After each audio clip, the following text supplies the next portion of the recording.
And we're live, Judas and I. Last year we were speaking on New Year's Eve when you told us about Pope Sylvester. That was a very interesting discovery for me. And this year, what shall we talk about? And I how want have you been? I want to talk about inceldom, and I want to talk about the black pill. Okay. And also, I want to show you something that'll make you excited. I got a proper Quran. Oh, woo hoo. When did you I get went. it? I got it recently. I went online and I was just curious as to see if there's any way I can communicate with Muslims, and I found this website. It's like these Sunni Muslims who do they do like a Q&A website where you can just log in and it's like it's like that website started by Chabad called Ask Moses, except it's Muslims answering your questions, and they point me out to Sheikh, who I will leave anonymous this time. And I really like this Sheikh. I listened to his lectures. He had like 2 minutes. His lectures are all like 2 or 3 minutes long generally, and it's just interesting learning about all the laws about the Quran. And if anyone's interested in reading the Hadith, they can go on a website called Sunnah.org, where they have a translation of the Hadith, but it's not the entire Hadith. But yeah, it's called Sunnah.org. Oh, great. That's very interesting. You didn't know So about how long? Sunnah.org? Um, yes, sooner. How do you do it? Sorry, It's called what is it again? Sunnah.org. The word Sunnah.org. It's all one word. Okay, You can read I'll Hadith. remember. It's very fascinating. I found like a website where I can read translation, read the Quran in translation, and listen to the Quran being recited. And Aha.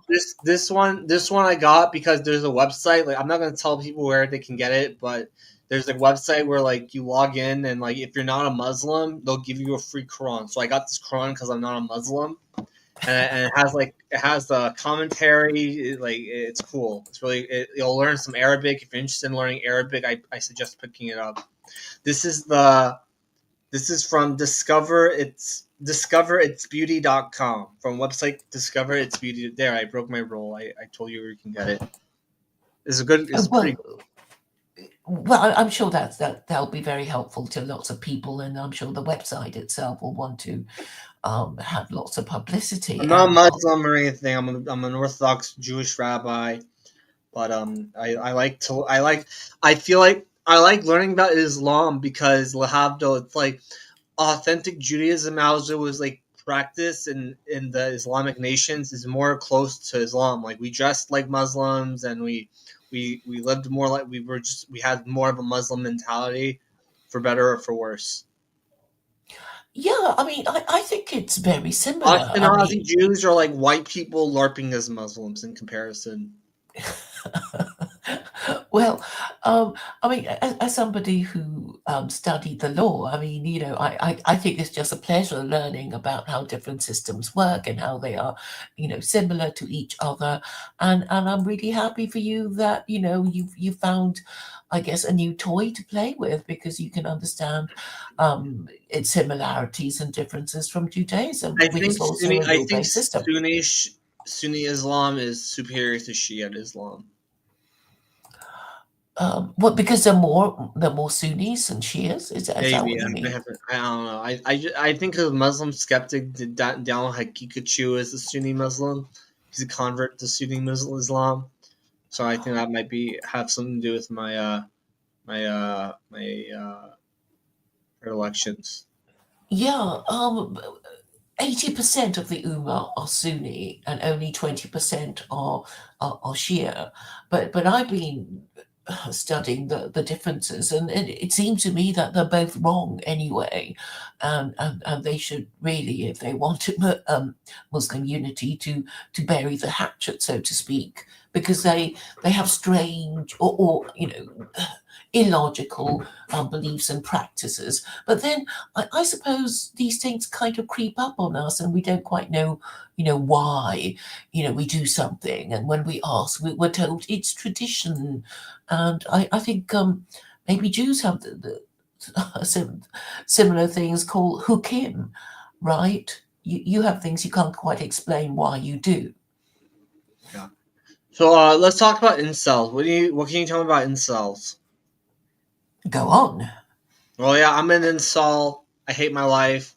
Rabbis don't want to give me positive recommendations for marriage matches because they don't know me well enough, or I don't make enough money, or I'm not uber religious, or a combination of the three. Well, I think it's a problem for many, people, and my advice to you has been, actually a lot of men don't want to get married, and Marriage is a bad deal for men. yeah, exactly. And I was just saying, well, you might as well make the most of it because I guess in the olden days when everybody was expected to get married, um, you would be more, frowned on or sticking out more like a sore thumb than now. Because now, if you're not married, people don't think, oh, but why? What's wrong with you? Blah, blah, blah. So, um, I don't know. I guess I'm just saying, make the best of things, the culture as it is now, um, and um, and maybe a lot of Jewish married men have been telling you that you're quite fortunate, or don't they say things like that? Yeah. I think telling singles that they should be happy being single is very detrimental. I suppose. I suppose sometimes people don't really know what to say, but you're still looking, which is courageous and enterprising of you, and you have some plan to improve the lot of incels. Do you? Yeah, my plan to improve incels is probably um, well, I think incels they need to keep their souls clean. And sorry for going into this topic a little immodest to speak about this, but I think for non-Jewish incel men should shack up with like women who can't get pregnant until they're ready to have children because then their souls will be pure. Jewish men do not have that option because Jewish men have they have like marriage rules, but it's much less problematic for the goyim to have Are you one night talking stands. about fornication? Is that Yes, what? fornication is not is non-Jews do not need to have a marriage ceremony or a marriage contract to have relations. They can technically have one night stands. It's not recommended, but it's something they're allowed to do. Well, actually, the Quran has something to say about it. Chapter 24, verse Sure, 2, it does. basically say you're a sex offender if you have sex outside marriage. But but I know that the Torah Well, the doesn't Quran's actually nonsense. specify fornication as a sin. The Quran is nonsense, and it's not the word of God. Okay, okay, but anyway, it has a sexual By the way, what do offense you think of of my watch? fornication. Can you see the letters? It's kind of reversed, Well, yeah, I it's because it's think. from the camp. Yeah, it looks like I don't know what Can you time tell it it's is. Hebrew? Oh, it's in Hebrew, is it? Yeah. I Oh, got it. okay, I ordered cool. it from. It's my Zionist watch ordered from Israel. Oh, right. Well, I, I, it I does look support unusual. Zionism, so I only buy Israeli watches. Believe never. Hmm. I see. There's Uh, some rabbis who claim that wearing a watch is a female. It's like womanly and like woman's jewelry to wear a watch, but I don't follow that opinion. I But see. other pieces of jewelry on men is one of my biggest pet peeves, especially wedding rings. What you think it's like a kind of nose through a ring through your nose sort of thing? No, wedding rings. Yeah, yeah. I mean, because the thing is, both ought to Not wear it. modest, and it's not a Jewish, and also double ring ceremonies at a Jewish wedding is very problematic Why is halakhically. that? Because when you the point of giving the ring is that you're acquiring the woman as your wife. You're not buying her like property, but like you're acquiring her right, like your right to have her as your wife. So when they give a double ring, then it's like they're doing a transaction, like they're transactionally trading rings. That it has that appearance, so it's a problem. Rabbis tell us if a couple insists on having double rings, they shouldn't trade at the ceremony. and men shouldn't wear red wings in general, or bracelets or necklaces, Right. and they shouldn't have long hair. But Jews are not allowed to cut their locks, side Um, locks?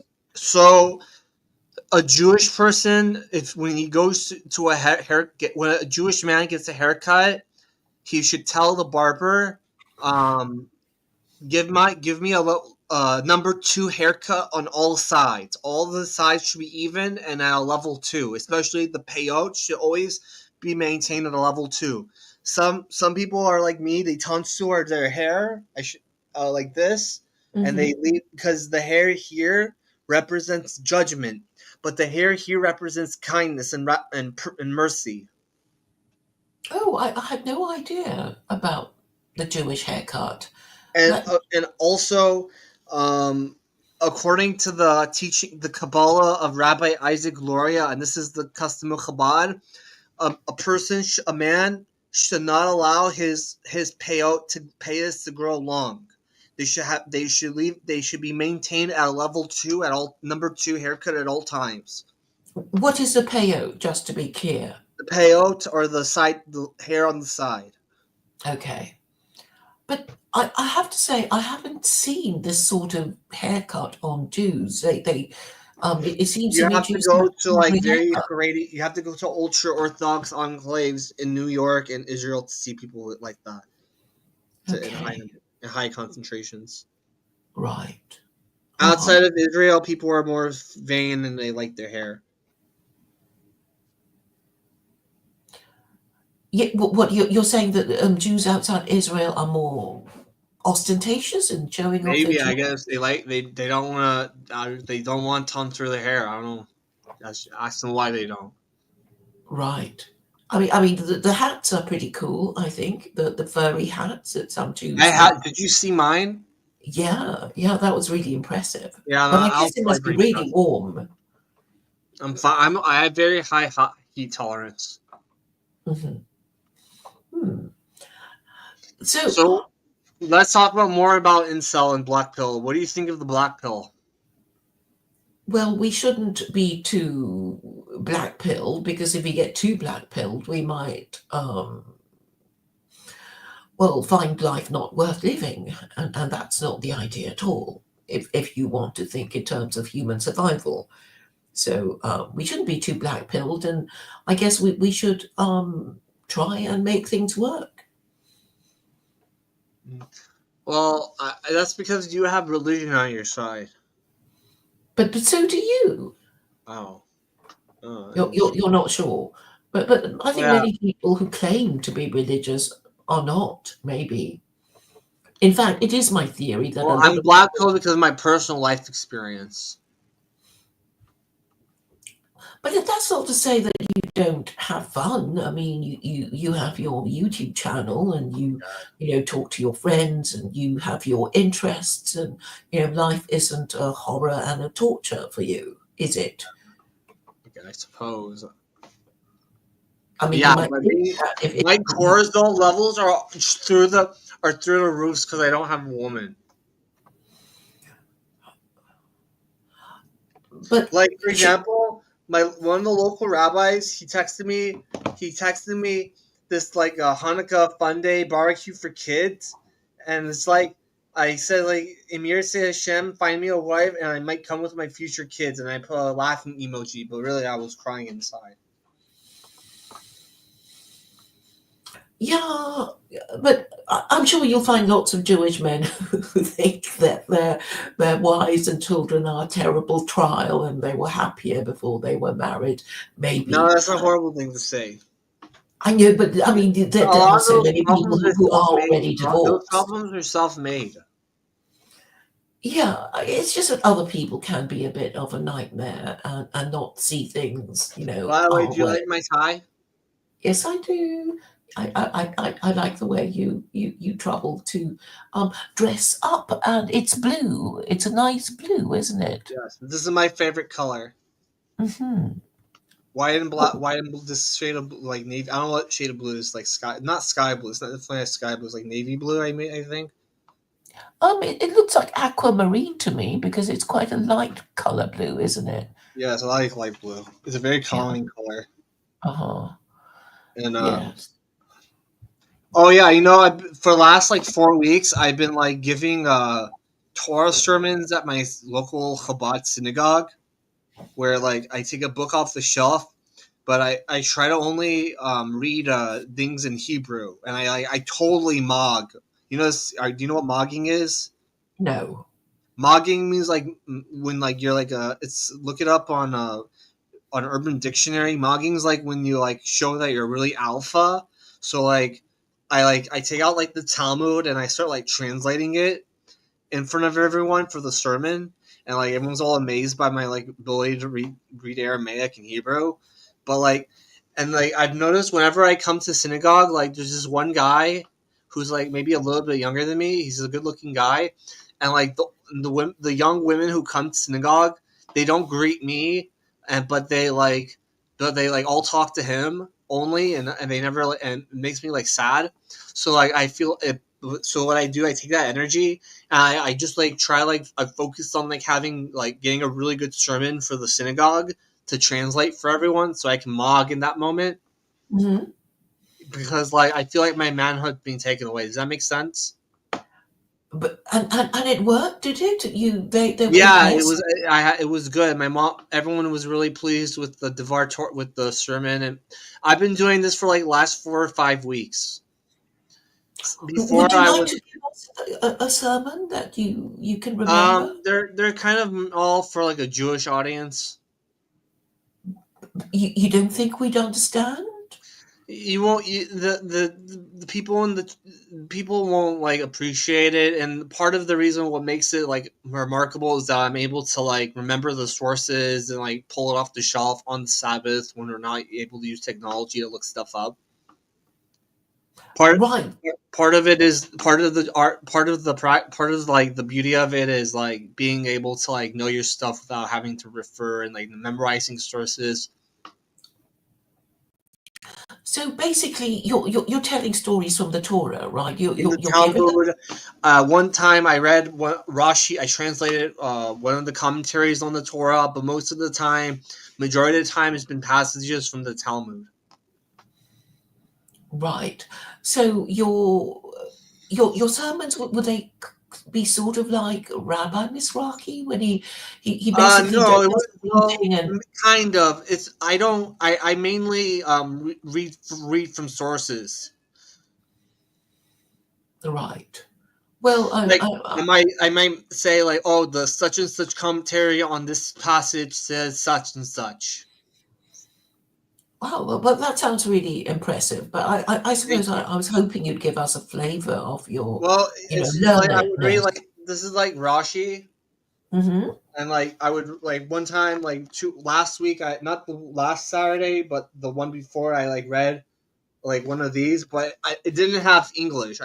Because if you use English, that's cheating. Right. Is Hebrew a difficult language? Um, is he I mean, is the difficult? grammar like Latin or something? Uh, Once you have to learn you have to learn grammar.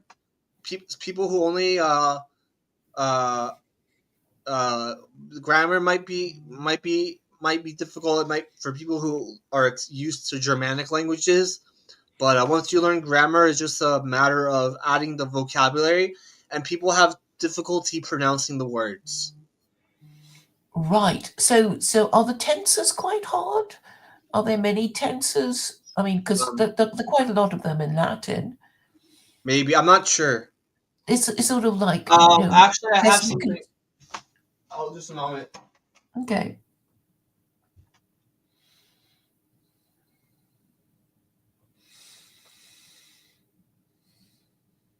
Well, it's a shame that. People who want to learn Hebrew, if you want to learn Hebrew, I suggest buying this book.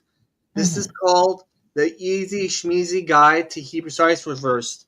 It's by an author named Moshe Sherizin.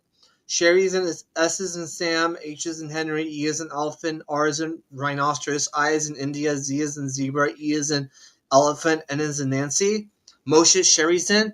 This is an excellent book for people who want to learn Hebrew. It tells you how to, it transliterates the Hebrew words, so like you can learn how to, and there's all, he also wrote one for Yiddish, for learning Mhm. Yiddish. If you're interested in Mhm. learning Yiddish, he also has a book for Spanish. Mhm. So it's a 3-part series: Hebrew, Yiddish, and Spanish by Moshe Sherizin. Mhm. Okay.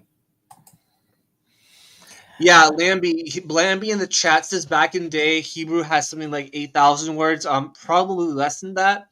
It's actually it's documented that the commentator Rabbi Shlomo Yisaki, or Rashi, he created at least 1,000 Hebrew terms. So Rashi is the main commentator on the Torah, and he's also one of the main commentaries on the Talmud. Whenever you have a Hebrew Torah or Tanakh, a Bible with commentaries, Rashi is the primary commentary. He's the most basic commentary, and his commentary on the Talmud is printed on every Talmud. Right. But he So, did so in fact create 1,000, like at least 1,000 words. That's not controversial at all. There's someone in the chat saying like Hebrew had less words back in the day, and he's actually correct. mhm. Not controversial. Yeah. It's nice to have such knowledgeable viewers. Thank you, Lammy. Yeah. All the biblical Hebrew that we have is only in the Bible. Right. So when people speak, when Jews speak Hebrew to each other, is it quite? Do It's you speak modern Hebrew? Hebrew. It's modern Hebrew. Ah, and Very the grammar before is easier, is it? before modern Hebrew, very few Jews actually spoke Hebrew in everyday language, except for like they would speak Yeshivish, where they would like throw a Hebrew word in here and there every other word or so, every other sentence. And that's people say that's the correct way to use Hebrew, but I'm of the opinion that speaking modern Hebrew is a good thing. Hmm. Well, it allows you to be more in touch with your Some roots. rabbis argue that some sages argue that people shouldn't speak modern Hebrew. I reject that opinion. Well, it's always good to learn a new language, I Yeah, think, because well, modern it does Hebrew soften speakers your have a mind. huge advantage when it comes to learning Torah because they already know so many of the words. Hmm. Do you have anything else to say about incels? Well, I was going to ask you how you say incel in Hebrew. It's you just say incel. You would say I don't know. You would just say incel because incelibate.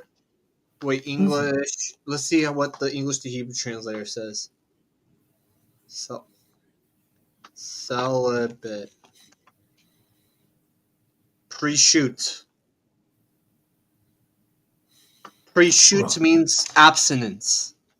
right. Because in English there would be volcel and incel. So I guess I'm going to ask you what volcel is in Hebrew. Voluntarily celibate.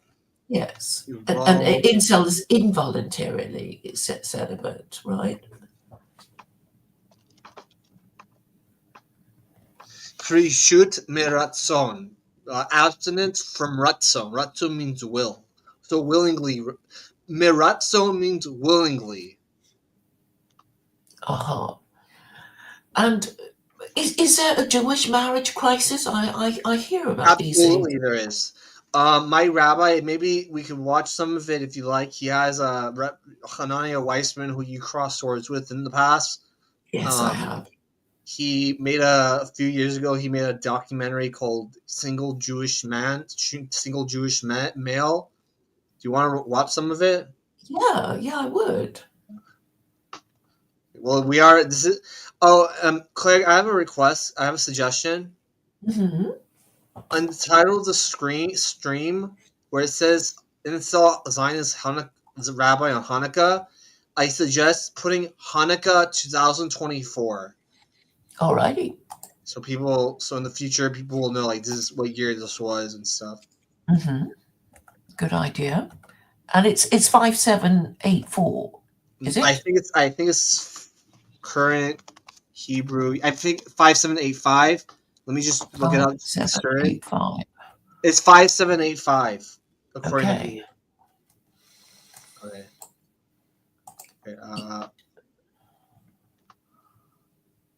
Oh, I can't change it at the moment, but I will after this stream because I think there is a way, but it's fine. Yeah. All right. I'll just have to do it afterwards. Okay.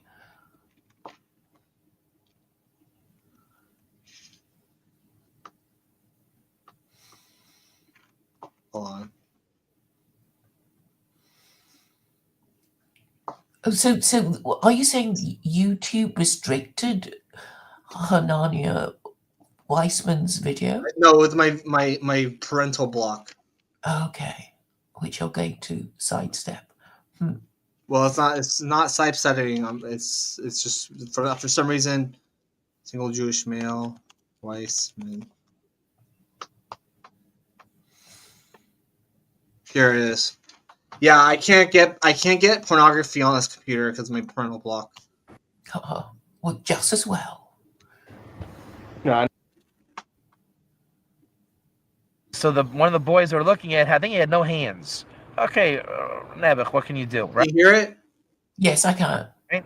But they're looking at it like, well, I got this Gier's mother, and this guy's got no hands, so it's a trade off, the moom for a moom. Right. I was like, well, who does business this way? See, we were talking earlier about how chess players have chess rankings. I think in the shidduch world, it's very much the same thing, that they stamp a value on you. That's it. And then they try to find somebody with an equal or similar value and then fix those people up like they're breeding horses. No, you're single. You're a loser. All right, what do you think of that? Oh, wait. It's that simple. I mean, there's no doubt. You're total. So he says, if you're single, you're a loser. That's exactly how I feel. But that's not Hanania Weissman, is it? This is a person that Hanania Weissman is interviewing. Right. Total loser. I mean, why couldn't you meet somebody yet? I mean, you've got no hope. And that's how I'm 32, and that's how matchmakers have talked to me in the past. Well, doesn't Weissman have some comforting and constructive things? What are some of the challenges you face in the shidduch world? That I think a lot of the focus is on the external, money, job, security, and what the future may hold, and not so much on the internal and the idea of faith. But when I was going through the first process, that I think even with my ex-wife, is there was this idea of a higher purpose that was going into it and a driving force behind it. And I think that idea is lost more and more as we get closer and closer, maybe to the Mashiach times, whatever the case may be. If you need any help with translation, let me know. Maybe, but I think that the problem that I'm facing now is external factors of the more physical world rather than the more spiritual world, and letting the hand of Hashem play the card. Look, I firmly believed in my entire first round of shidduchim. I was married, like I said, and then my wife was nifter. So, but that's why I'm in shidduch. Nifter means she passed away. Mm-hmm. But in Hebrew, really, he should have said nifteret. For a woman, it's nifteret. For a man, it's nifter, but whatever. The first time around, man, if I could meet a girl the first date and have a vort, I was doing pretty good. And I believe that. And you couldn't convince me otherwise. I really believe I'm gonna go on this date. I'm meditating on the bus ride to Jerusalem from Sfat. I'm gonna meet her. She's gonna be the woman of my dreams. We're gonna fall in love, 30 minutes tops, and I'm gonna ask her, hey, we should get married. And it's gonna be exciting, and I get to call everyone with the news, and there's gonna be a vort. And sadly enough, that did happen. It did happen. I met my wife, and Lamaisa, bless her heart, she was a great person, but we had no business being married. And I remember when I met her, and again, this is because I have a shkafa behind me saying, yeah, you should marry her right away. There's no reason not to. So after the first date, you got to figure she was pushed into the same framework. She was coming from a Masorti, Bali Tshuva, Sephardi, Israeli background. But you can imagine her mashpia saying, you got to hurry up, get married, and do what you got to do. So I remember going to the Ben Elma after the date, and I knew she was interested. She gave simanim, I am interested, and I'm ready. Right? She gave obvious simanim on that one date. One date. Now, a rational person would have taken it slow and checked things out. But I'm saying, like, hey, she already gave the sign. We're doing this. And I saw things that were along. Let's do it. She was thinking that if she But she's still going. Like wearing this. This guy is the best one. I think he's the most honest. But it doesn't market me for the correct audience. But so I'd be fine marrying a Haredi girl. So. I mean, maybe it is. I don't know. I'm not wearing this kippah for any political opinion, but in Israel, this is a political opinion. People look at me and they're like, "That's also a big problem that people size somebody up in an instant and think they know everything about them." There are a lot of good men. Okay, we're all messed up. Okay, we are messed up, especially. Could you stop a moment? I want to ask you a question. What's up? So he's saying that wearing the kippah actually narrows his marriage opportunity. Was that what he was saying? I think it's full context. So we're not talking about a sane person here. Now, again, should I have checked? Yeah, I should have. That's also a big problem that people. Like wearing this kippah in Israel doesn't market me for the correct. Now, again, should I have? What I was told. There's something about even marketing myself. I'm like, yeah, I got to market myself a little better. Like wearing this kippah in Israel doesn't market me for the correct audience. But so I'd be fine marrying a Haredi girl. So. I mean, maybe it is. I don't know. I'm not wearing this kippah for any political opinion, but in Israel, this is a political opinion. People look at me and they're like, "That's also a big problem that people size somebody up in an instant and think they know everything about them." There are a lot of good men.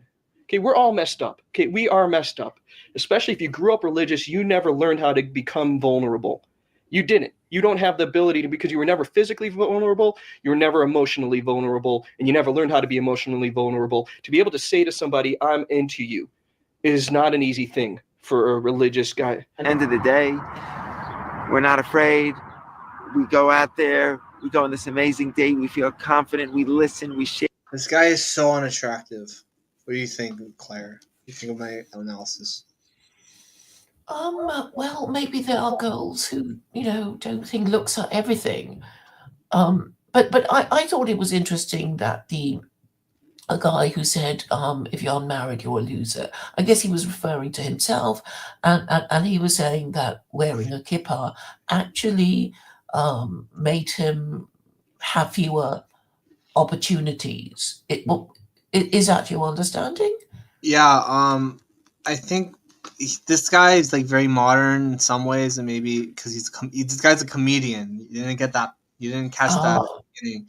So he has a hard time fitting into a group. Hold on, and I want to communicate with someone in the chat. Communicate.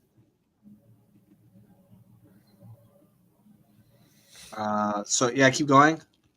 Well, that was what I was asking you, that this Israeli man was saying that being religious narrows his marriage opportunities.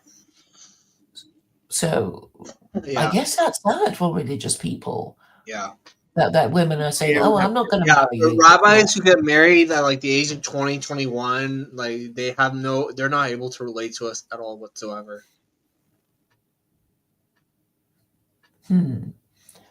Perfect balance. The girl had a great time and everything is perfect, and the girl still says no. The woman still says no. So what changed? At what point was there like a change in your dating career, dating attitudes that made the difference for you? I think there was a shift. Let's say when I was, I got to Upper West Side at about 27 years old, about 30.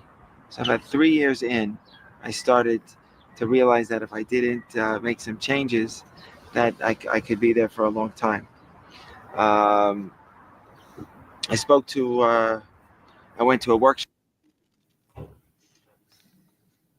So I'm just gonna put this in the private chat.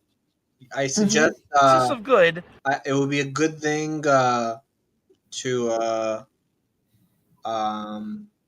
maybe like put this in the link in the description so you can watch the whole thing later. Yeah, I will, because I was getting quite into it. Oh, let's keep going then. Yeah, I'm not bored. I want to see the end of it. It's an illogical You're not bored of this? No, yeah, we should keep going. argument. So this is what's wrong with the shidduch world. Shidduch means like the marriage matchmaking world. Shidduch means match, so it refers to marriage matchmaking specifically in this context. Duvid, our friend Reb Duvid, says that the shidduch world system is corrupt. Let's see what Rabbi Hananiah's what his documentary has to say. A large barrier and with access to information and profiles and internet dating and all these different things, people already have a preconceived notion of what they're looking for, yet it might stare them in the face. They're just blocked from the quickness of the whole process. Quick 1 date, 2 dates, 3 dates, whatever it is, or maybe they're scared after 4 dates and they don't want to do that work of inside their self to really see, can I really build with this person and grow with this person, rather than saying, oh, I can't because he doesn't have a job, or I can't because he studies Torah all the time, I can't because he doesn't have an apartment, I can't because of all these different things.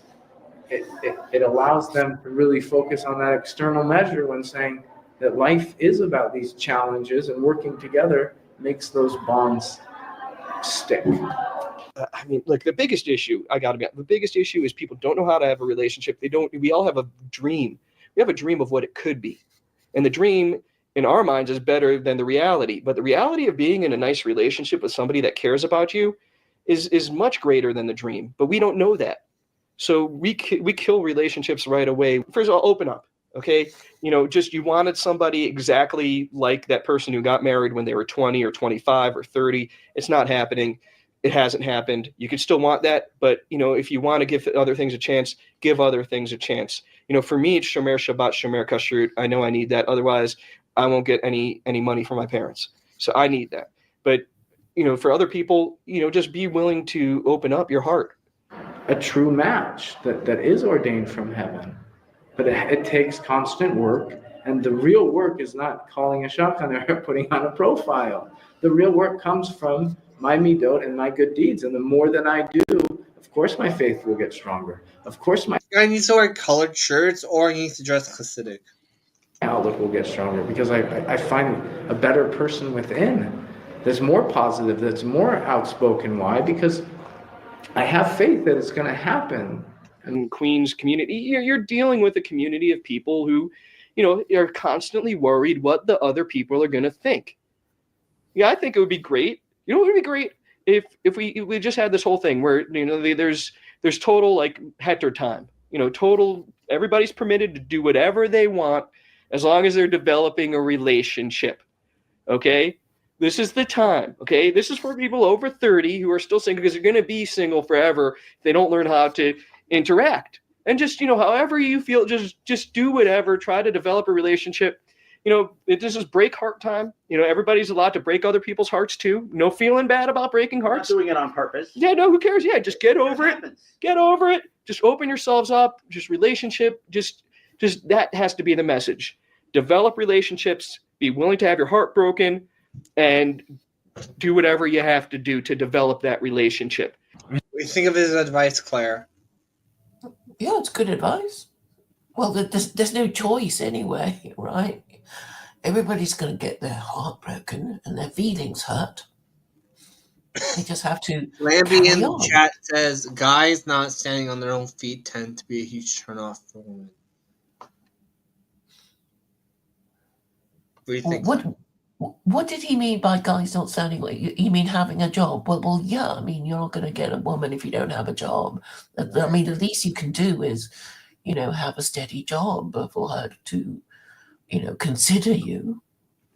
That's why I have a job, but I make very little money, so I wear like fancy clothes like this hat to like get women's attention. Have you got anyone in mind? I mean, there's one girl trying to cuck me. What does that mean? She tried to cuck me. She tried to get me into a cuck situation. I met a girl on Shabbat.com. So she lives, and then we would communicate, and then I thought she was nice, and then she went like weeks without talking to me. I was wondering what's up, and she said, "Oh, I'm super busy." She texted me out of the blue saying she's super busy, and then and so I got shadow banned for some reason on Shabbat.com, but it was for the best. It was a blessing in disguise because I made a new account recently because I got bored and I wanted to make like post content on Shabbat.com, and I got shadow banned again for some reason. And that girl messaged me on my new account saying she wants to get to know me. And keep in mind, I'm using an anonymous name, and I don't have a profile pic because I'm worried about getting shadow banned again. I see. So she's obviously attracted to you, but No, she wasn't even. No, she's not even attracted to me. She was just trying to use me for some nefarious plot. But Hashem protected me. Right. Are you in the process of discovering what her plan was? No, I just blocked her. I just blocked her on social media and on my WhatsApp. Right. Do you know what you might have done to get yourself shadow banned? I don't know. I posted an edgy meme, and now I'm on a blacklist. A what meme? An edgy meme at some point. Oh, an edgy meme. Right. Okay. Edgy cartoon. I posted an edgy cartoon, and they didn't like it, so they shadow banned me. Well, I guess Right. So that was months ago. I made a new account. She tried to cheat on me on my new account. I blocked her.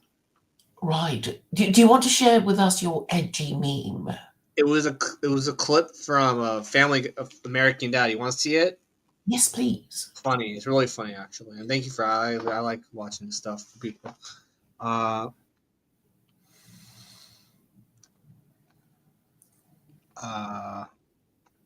Okay. Oh, so you can post your favorite videos on Shabbat.com. Right. Yeah, Shabbat. Yeah, check it out. Your non-Jews are welcome to join Shabbat.com. Well, that's not very kosher. Yeah, it is. You could just sign up as a curious Gentile. Right. You can, it says, what is your religious affiliation? You can put curious Gentile. Curious Gentile. Okay. Or if you're converts in the process of conversion, they can put in process convert. Right. And they offer dating. They offer a dating app, but their dating app sucks for men. Uh-huh. But it's free dating. Free dating app. You can just DM people. Right. I might have a look. It should be mine! Mine!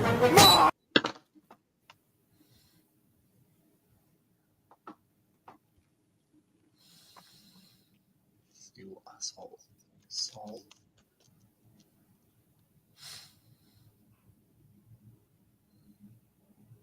Okay, this is the cartoon that got me shadow banned. I'm dying. You're just thirsty. The human body can only survive 3 days without water. That's why, in a pinch, just drink salt water. That's the worst thing you can do. Salt water just makes you more dehydrated. Because people don't drink enough, there's a tipping point when the delicious water overwhelms the harmful salt. Here, I'll show you. Tipping point, here I come. I feel incredible. It burns so good. I'm so close to the tipping point. No one's ever done it right. They've always given up because the sea madness makes them kill their shipmate. Lifeboat's getting pretty cluttered. Tomorrow we're gonna have to throw some stuff in the sea. A lot of things are gonna have to go into the sea. Oh, time for bed. Nighty-night. It's noon. You're lucky the moon's blinded me, Steve, or I'd sock you right in the nose. The wolf and I have been talking. Well, he's been talking. I've been listening. We think you're plotting against us. What happened to the wolf? You want to hear my secret? Steve, something happened. I'm dying. You're just thirsty. The human body. Mr. Griffin, I understand you're here to speak. That was the cartoon that saved me from getting cut. Thank you, Seth MacFarlane.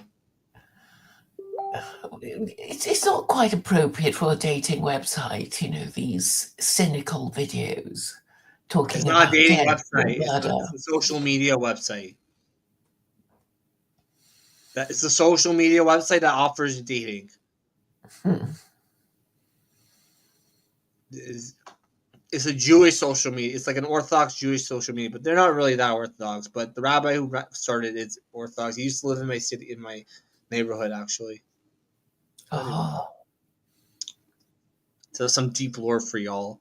Do you want to watch more documentary? yes, I would.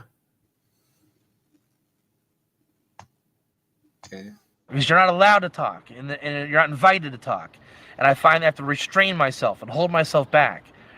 Why is it not encouraged to just be yourself? Yeah. I would go so far as to say, I don't think you should dress up so nice on dates.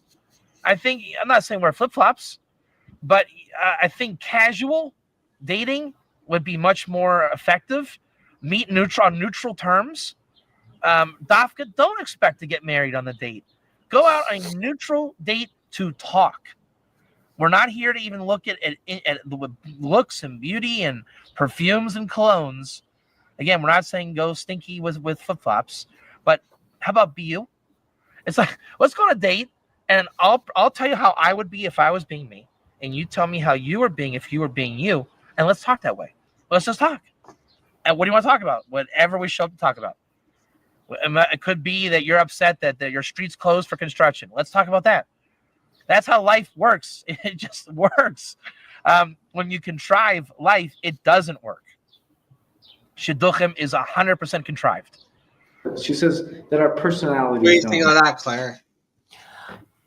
So the guy was saying, can we just be more date-like, in a more goyish way, right? And no, I don't even Shidduchim think he meant is too that. much. I don't think he was saying be goyish. He just be more open and like willing and like open to new experiences.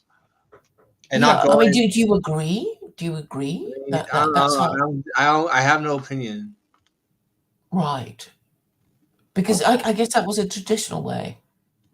I think And he's it worked. maybe, yeah, but maybe I don't know. I can't. I don't know enough to comment one way or the other. Okay. We had a date for what, an hour and a half, 2 hours to figure out if two personality matches. That's kind of crazy. So the matchmaker used to be the Rav of the community, and he knew everyone, and he made matches. And it wasn't perfect, but he did it with chachma. Today we're doing it, and again, every genre in the world is doing it with microstats. You know, it's again saying it's like putting your stats into a data machine, and you're crunching the numbers, and you come out this way. Hey, look at her; she's the same. Where's the spontaneity? Where's the chachma? Everything's just data.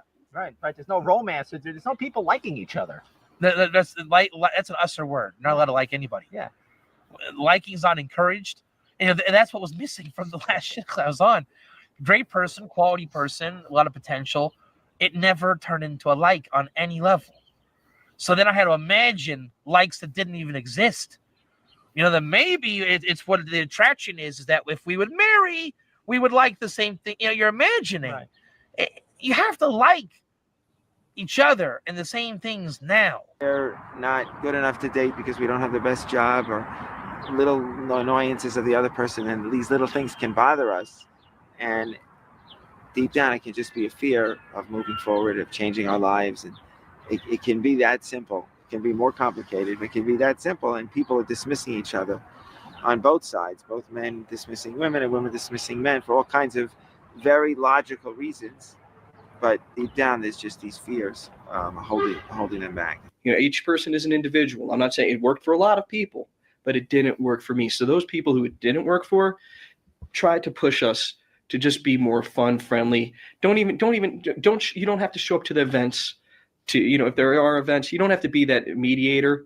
You know, you have to make the single people all understand beforehand that they have to mediate for themselves. Just be a fun, friendly person. We have to just be more fun and friendly and less uptight. There's a stick up our collective butt, and we have to get rid of that in order to meet, at least at our age of 40. Because we're not going to have that normal, regular, you know, Jewish American family. I would give one example to add on to what you're saying. I've been to events where as people start to trickle into the room and there might be different tables, the women will all go to one side and the men will go to the other side when they're obviously there to meet each other. And it takes a brave person to actually cross the line and try to get people to actually start talking to each other. mean, if you're talking about that, well, that's first. I That's think just one that. Well, I example. think we should take the message from the Catholic school dances. They're on one side, we're on another side. You have to go and you have to invite one of them to dance. And I'm only saying this for the older single people. Understand? I'm not saying to get rid of Nagia. I'm not saying that. But the people who you've already given up on as a community, tell them to get rid of a certain halachas so that they can meet people. And that's basically what. And also, yeah, girls, stop hanging out with each other. That's a girl thing. I don't like. I gotta like penetrate like 6. You know, like kind of like they like put like a little fence around them. I gotta jump over. Like, hey, how are you doing? How are you doing over there? It's good to see. Can I get it? I want to talk to that one. You can't even do that, and you can't do that. Can't do that. Don't take offense. Don't take offense. If I'm not attracted to you, don't take offense to it. I went at single Shabbatons, and the expert married people would get up and speak, and he organized one way back that I went on. But I went on many others, some when I was 26. I think the last one I went on, I was probably 37 or even 36. And they say insensitive, quote unquote, insensitive things. And a lot of my friends were very offended. Some of my friends were very offended by these insensitive comments by these expert shidduch ladies. But I, for some reason, I always took it as good Musar. I took it as a lesson for me that it was important for me to focus on any way that I could to get married. I kind of filtered out whatever, they spoke down to me. Yes, 100% they did. But to me, it was good Musar. I needed to get married. I wanted to get married. This person was trying to say some things to help us get married. And I always I tended not to get it. I understood why some of my friends were offended by it. They spoke to. I can't stand being talked down to. I don't tolerate that. That's probably why I don't get along with people. What did he say about this Musa? What does that mean? Musa means like words of rebuke and admonishment. Okay. But sometimes they're very helpful. Actually, I quite like this guy. I like this guy? The nerdy, geeky guy. Oh, yeah. Is he already married? He seems sort of. He did get married. He did get married. Good for him. He seems a nice guy. I think at the time of his interview, he got remarried. He was married at least twice when he made this interview. I think he was already on his second marriage. Okay. Rabbi Hanani Weissman, please don't tell anyone this. It's not like meant to be gossip, but last I heard he got engaged. Oh well, I'm happy for him. So his last marriage ended in divorce, did it? Who, Rabbi Weissman? No, Rabbi Weissman was never married. He was like single till he was 40. Oh. I don't know what's the current status on his engagement. I don't talk to him about those things. Right. Oh, sorry. I thought you were talking about this guy that we're looking at in the video. No, I don't know how long this guy's been married. This guy's probably still married. Oh, okay. I understand now. Singles, almost like we had a disease like shingles or chickenpox. It was true they did that, and Yeah, the single males and traditional religious communities are treated like utter garbage. But I was like, you know what? I need to get married, and these people are trying to give me good advice, and I'm happy to take it. I was really open to any kind of advice that people would give and stuff like that. The mean, insensitive one-on-one comments. Oh, you're not married already. Or, what's wrong with you? That stuff, luckily, I avoided. But that would have bothered me. But when someone got up and they had this like air of superiority that they're married and that we're single, it didn't offend me the same way that it did a lot of other people. But I was told I'm not a dating coach. You need a dating coach. But how come 50 years ago people didn't need dating coaches? That's what I'm saying. I saw in a profile on Facebook. I was looking at someone, and it said that they have authority to speak about parenting because they're a certified parenting coach. I'm not a parenting coach. I think my parenting is fine. How do you get who certifies you? Are there master parents? That's it. Everything is such a joke with accolades. Yeah. And so all these little certifications, I'm a parenting coach, I'm a life coach. It's a scam. How about Chachma? Yeah. Do you have wisdom? And wisdom is discouraged. It is not encouraged. And that's what the relationship is with the matchmaker. You're looking for a wisdom, encouraging rapport. Everyone needs a little wisdom in their lives. The pain of being single. I think we should close on this one. Okay. That was really interesting. I'm certainly going to watch the rest of it. Every time that I go, I suggest it would be a big mitzvah to watch this entire to believe that watch this documentary and to share it with all your friends and family. I certainly will. Thank you. I really appreciate that. going on Okay. 14, 15 different women from all backgrounds, is that I'm able to see, okay, where am I, or what did I think about this one, or how am I learning from this? Why didn't happen? What do I have to work on? And it's again a question to my inside self to say, okay, there's something here that she's mentioning, and all the feedback was always positive, but why it didn't work, I don't know. But I can say the next date that I go on, I have a different understanding of who I am, if I was supposed to change or make that person really want me because I do have a job. But really I have to sit back and say, no, if she doesn't accept me who I am on the spot, then why even work to make it happen on those initial datings? I think that's one of the big struggles that singles face when something doesn't work out. Is it because they need to change something, they did something wrong, or there's something that needs to change about themselves, so next time... The guy who's interviewing him, that's Rabbi Hananiah Weissman. He's a great rabbi, speaker of truth. Well, that guy's actually quite attractive, I think. I think he's probably the most attractive guy in the panel. Yeah, he's got a nice hat too. He's wearing a beard, black cap, nice beard. He has long hair to balance out the masculinity and femininity. Find that it didn't work, you weren't right for each other. Women, I think they like, I don't know, they like guys who are a little bit twinkish if they're not super like Chad. Brother, I find the way I am. There's always a rebellious. Having long hair is rebellious. Tension there between, do I need to change something, or am I just fine the way I am? I mean, everybody can change and grow, but is there something that I need to change in order to be able to get married, or am I marriageable the way I am and it's just a matter of finding the right person? So people say, well, you got to go to years of therapy for that. You don't. You got to go to 6 to 9 months of dating coaching for that. No, you don't. Everyone has their own way, hopefully, to deal with it. But I think the realization of step one, that there are fears and anxieties that we all have is the first thing. And then the second thing, and the harder one, is then how we're going to deal with it and what we're going to do about it.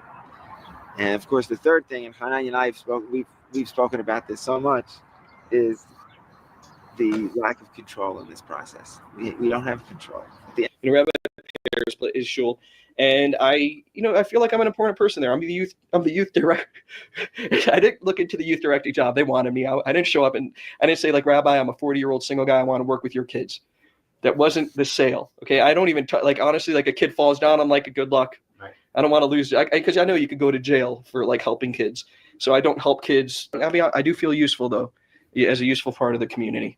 What's interesting though is that every parent shows up to I got to be honest, at my youth service, I have more parents than kids. Like they like what I do, because I do like a little game show kind of thing and all that, but they like it, but they won't trust me with the kids. Oh, they know I'm an old and single guy. Like, I don't feel it. I know it. Wow. I think I'm an idiot. Of course I know it. I mean, I just overlook it because otherwise it would be a little awkward. Let's say a single woman wanted to be a youth director in the shul. Would she have the same experience of parents sort of monitoring her? No, That's what I'm saying. Oh, a single woman? No. Oh, no. I heard about it from another woman who was saying, like, I told her she works with kids. And I was like, oh, yeah, like, you have to watch out. Do parents show up? Yeah, no, parents trust me. Anything. She's like, oh, yeah, whatever. The kids sit on my lap. Oh, the kids sit on your lap? Are you serious? So when you're in shidduchim, already By the way, for a boy to sit on a girl's lap who's not his for mother or grandmother, it's a problematic. Yes, I gather. One time, Rabbi Yaron Reuben, he should have a long, good life.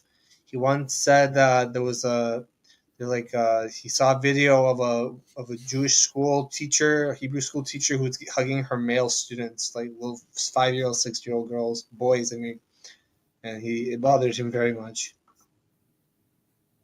Wow. Move into that kind of condescending point of view, right? Oh, I thought you were an intelligent male. I had teachers who hugged me when I was a kid, but that was at a non-Jewish school. Yeah, I wasn't hugged when I was at school, and I would have thought it a bit, inappropriate. But Yeah. then, Still. that's me. Yeah, I was only hugged like maybe once or twice by a teacher at school. That was in elementary school. Yeah. Anyway. Oh, because you're single. Dumb guy. Okay, I get it. So now we've moved into this little traditional view where I don't treat you like a human. Especially when the Chagim came up. And I went Sukkot, especially in Chutz La'aretz, with all these extra days. And it's the first day of Sukkot, and it's the second day of Sukkot, and then it's Shabbos Chol HaMoed, and it's like, and you're going around with with your parents to these other meals, and maybe they have their kids with their grandkids, and it can be pretty tough.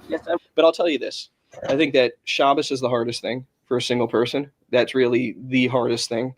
In terms of the outside pressure, there was internally, I think over the years it got harder and harder to be single, to be alone, to be lonely.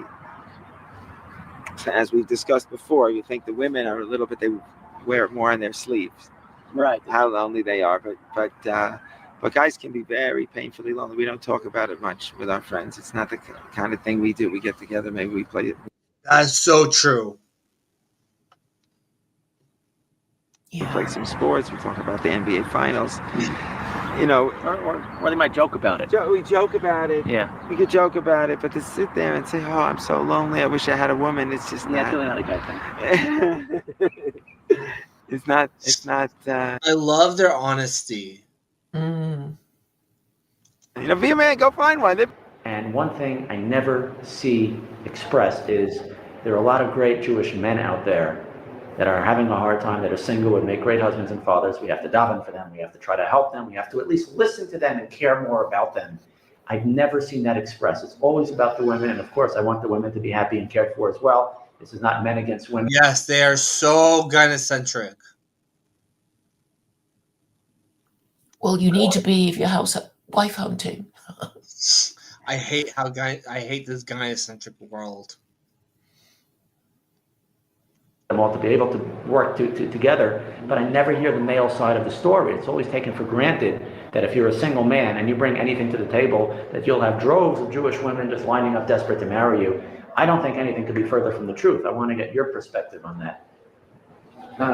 It's a great question. I would agree 100% with you, but I think it has to do with gender roles and what gender roles are, and what a model husband really is. And if there are, because there are great men out there who can provide and who can support and who can help. I'm struggling with the fact that I'm not getting married like everyone else is.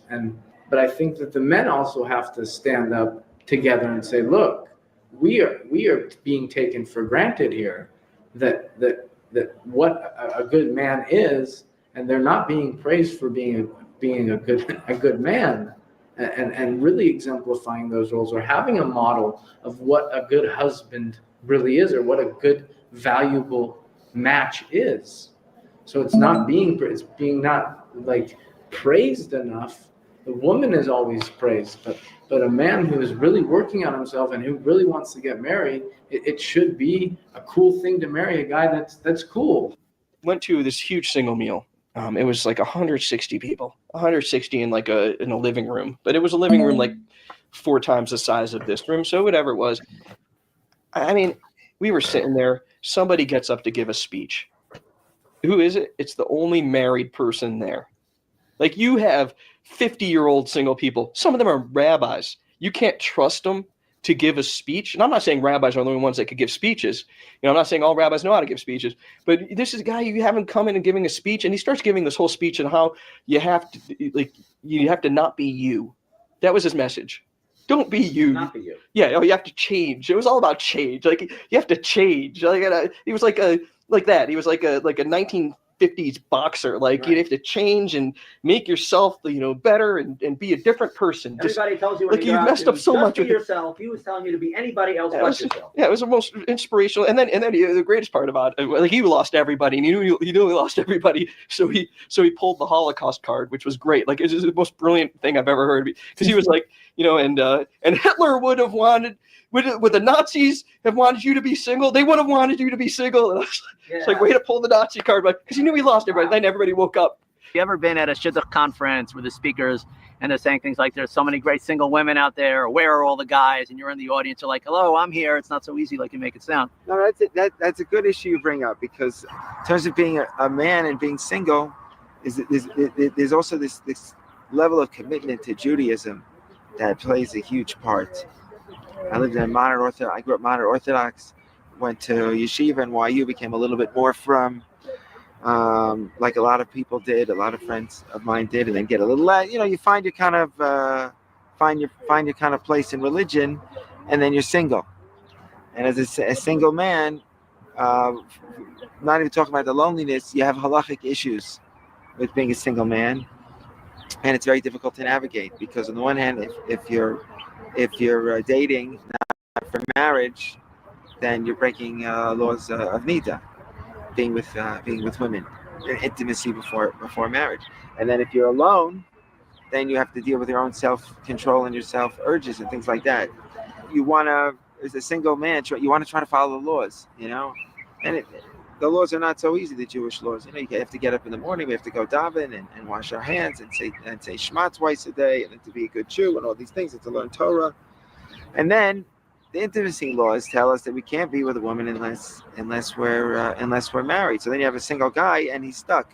So as I was saying, you're talking to secular friends, 30, 35 years old, and being single, they understood that. It wasn't a big deal to be single in that age, but to not have a girlfriend, to not be with women, was very strange. To them, it was like, this guy, he's gay, there's something wrong with him, it's weird, there's something missing, maybe he's asexual, all kinds of, there wasn't a way, they weren't able to process it. And it's not so important for them, but for a single man who's trying to be religious, even the basics, we're not talking about Haredi, we're talking about all the spectrum of modern Orthodoxy, to try to navigate not being with women and trying to get married, and yes, being with women, is a very difficult, is very challenging, because your only way out, in order to follow the laws, really is to get married. Your only way out is to get married. If you're not married, the internal struggles to follow these laws, I think, because I haven't spoken to everyone, we're going to say are close to impossible. They're very, very difficult. I think the community has to stop judging single people, because I mean, even personally, I don't want to be part of a Jewish community a lot of times. I feel like I'm being judged with every single thing I do.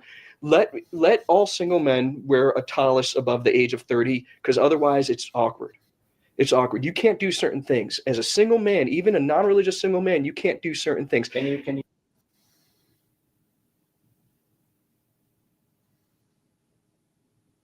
A tallis is a Jewish prayer shawl. Oh yes. Yeah. A So tzitzit. Is that a tzitzit? No. Well, there's a talit katan, which is what we wear, the tzitzit that we wear all the time, and there's a talit gadol, which is the prayer shawl that we only wear during the morning prayers, customarily.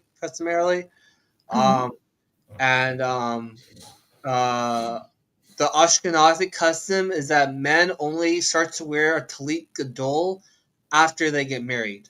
But the Sephardic custom, which is what I follow, is that men start to wear talit gadol after they turn bar mitzvah.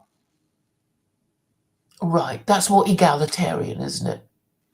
It's just the Sephardic custom. It could be because in the Ashkenazi communities they didn't have money to just get their bar mitzvah boys talit, so they waited till they were married, or maybe it could be seen as so they've reached a certain level.